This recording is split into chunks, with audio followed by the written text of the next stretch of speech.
जय श्री राम, जय श्री राम, जय श्री राम, जय श्री राम, जय श्री राम। जो भी दिव्य आत्मा यहाँ पर विराजमान है उनसे प्रार्थना है कृपया अपना अपना स्थान ग्रहण करें ताकि श्री गरुड़ पुराण जी का 15वां अध्याय सकुति जन्मा मरण वर्णन आरंभ किया जा सके। जय श्री राम, जय श्री राम, जय श्री राम, जय श्री राम, जय श्री राम।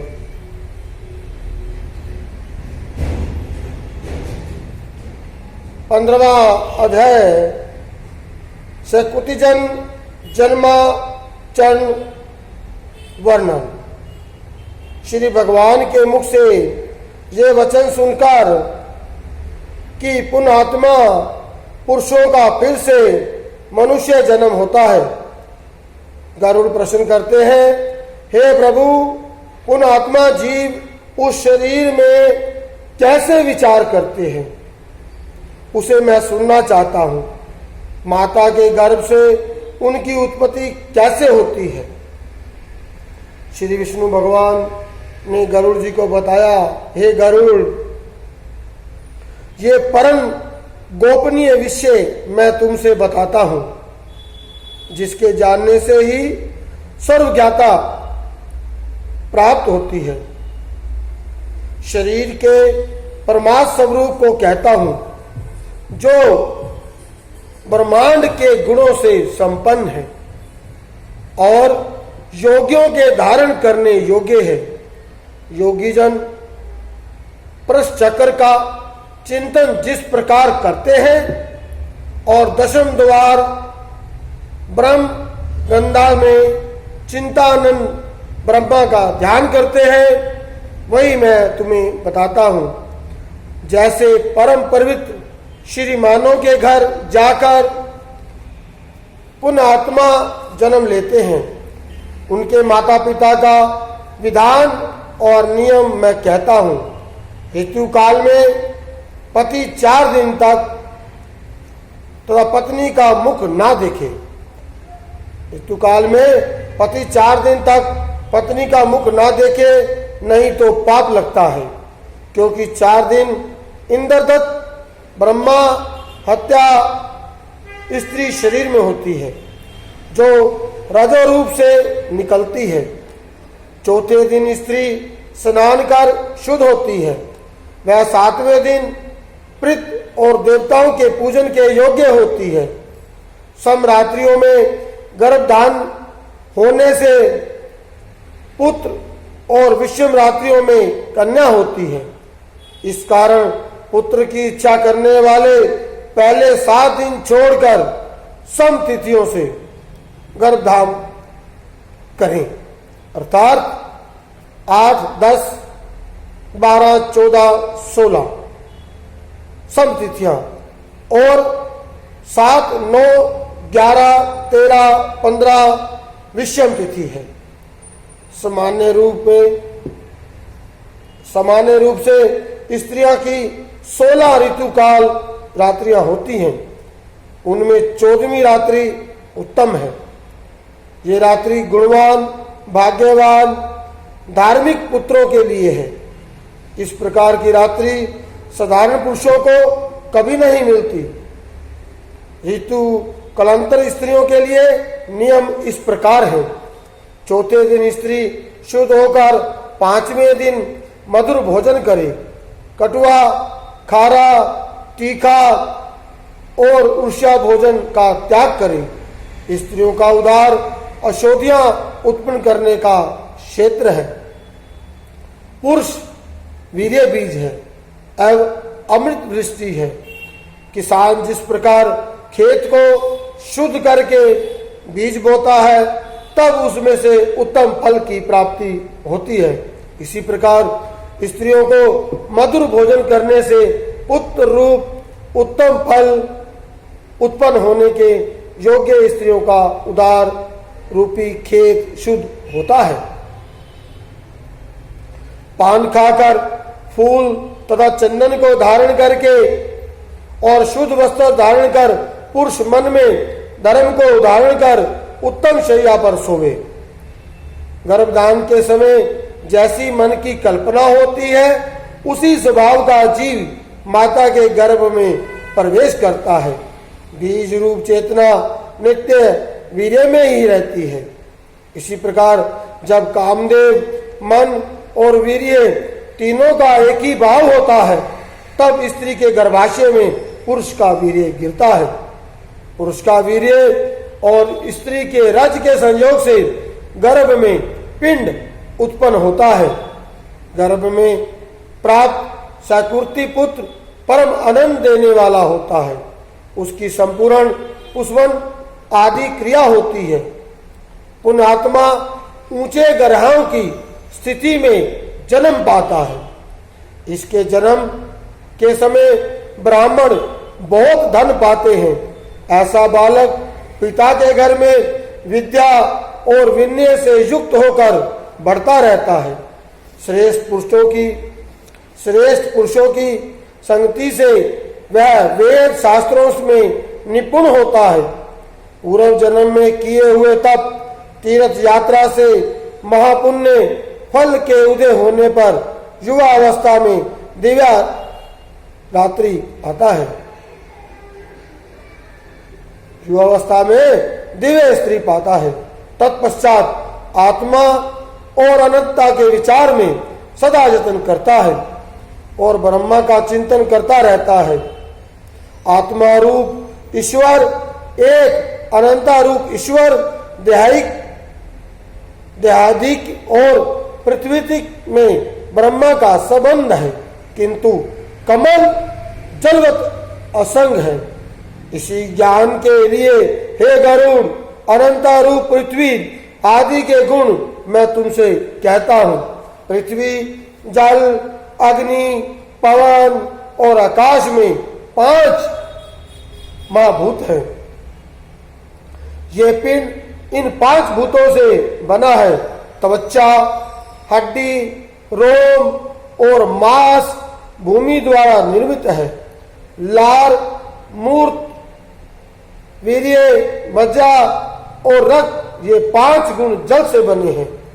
क्षुधा, तृष्णा, आलस्य, निद्रा और क्रांति ये 5 तेज के गुण से उत्पन्न हैं। सामेष्टा, दौड़ना, लांगना, फैलना और चेष्टा करना ये 5 वायु के गुण हैं। शब्द, चिंता, शून्यता, मोह एवं शय आकाश के गुण हैं। मन, बुद्धि, अहंकार, चित्त एवं अंत कारण ये पूर्व जन्म के कर्मों द्वारा सहभूत संस्कार से होते हैं। कान, त्वचा, आंख, जीभ, नाक ये ज्ञानेंद्रियां हैं। वाणीकर, पाद, गुदा और लिंग ये कर्मेंद्रियां हैं। दिशाएं, वायु, सूर्य, प्रचेता, अश्विनी कुमार, अग्नि, इंद्र, उपेंद्र एवं मित्र ये 10 ज्ञानेंद्रियां तथा कर्मेंद्रियां के देता है।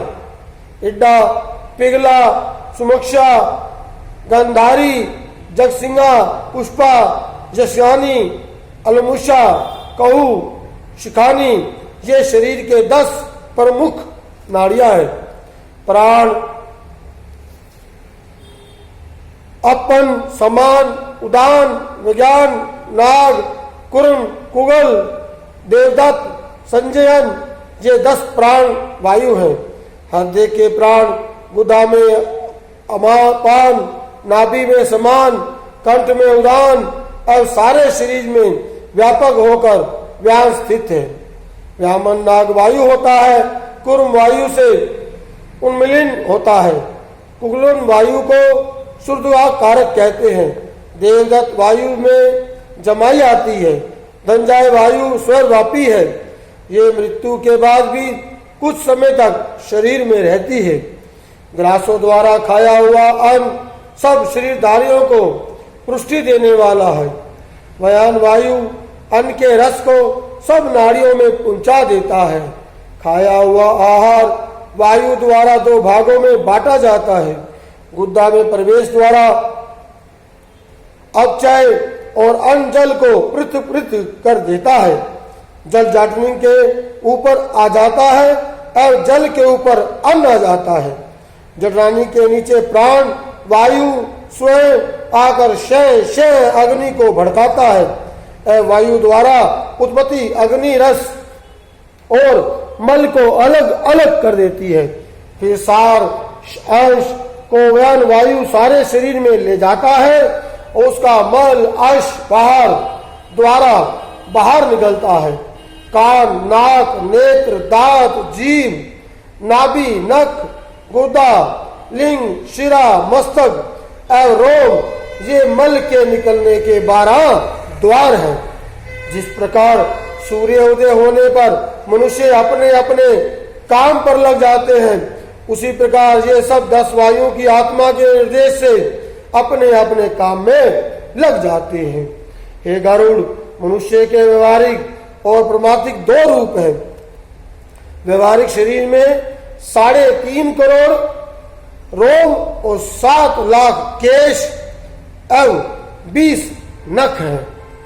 समझौता 32 दांत हैं। त्वचा, चर्म, मांस, रुद्री, मेद, मज्जा, अस्थित 7 धातुओं से मांस का परिणाम 1000 पल एवं रुद्र का परिणाम 100 पल है। मेद 10 पल, त्वचा 70 पल, मज्जा 12 पल, रुद्री 3 पल होता है। शरीर में वीर्य कुड़व है। स्त्री शरीर से में पुत्र प्रति कारक एक कुड़क होता है। शरीर के में 360 अस्थियां हैं। सूक्ष्म तथा स्थूल नाड़ियों की संख्या 1 करोड़ है। 50 पल पित्त और 25 पल कफ है। निरंतर उत्पन्न होने वाले मल मूत्र की कोई निमित्त परिणाम नहीं है। परमार्थिक शरीर के लक्षण 14 लोक, 7 पर्वत, 7 द्वीप, 7 सागर, सूर्य और उसके 9 ग्रह परमार्थिक शरीर में रहते हैं। प्रस्थ चक्र ब्रह्मांड में जो गुण हैं वे सब परमार्थिक शरीर में पाए जाते हैं। ये सब गुण योगियों के अवदान और मुख उपदि में आते हैं। उन्हें सुनिए। पांचों के नीचे तल लो, पांव के ऊपर विताल लो, जानू में सुतल, देश में गुपेंद्रियों के जोड़ स्थान में महातकाल लोग, सुकृति में मूल तलातल, गुरु प्रदेश में रसातल, काटी प्रदेश में पताल लोक। इस प्रकार ये 7 लोक हुए। नाभि में भूलोक, उदर में भूलोक, हृदय में स्वलोक, कंठ में महालोक, मुख में जनलोक, मस्तक में तपलोक, ब्रह्मगंधा में सतलोक। इस प्रकार ये 14 लोक परमार्थिक शरीर में रहते हैं। श्री राम जय राम जय जय राम। श्री राम जय राम जय जय राम। श्री राम जय राम जय जय राम। श्री राम जय राम जय जय राम। आपके सामने श्री गरुड़ पुराण जी का 15वें अध्याय का आधा पाठ रखा गया है। पाठ करते समय वाणी में किसी प्रकार की कोई त्रुटि हो गई हो तो बालक समझकर क्षमा कर देना, क्षमा कर देना, क्षमा कर देना, क्षमा कर देना, क्षमा कर देना, क्षमा कर देना।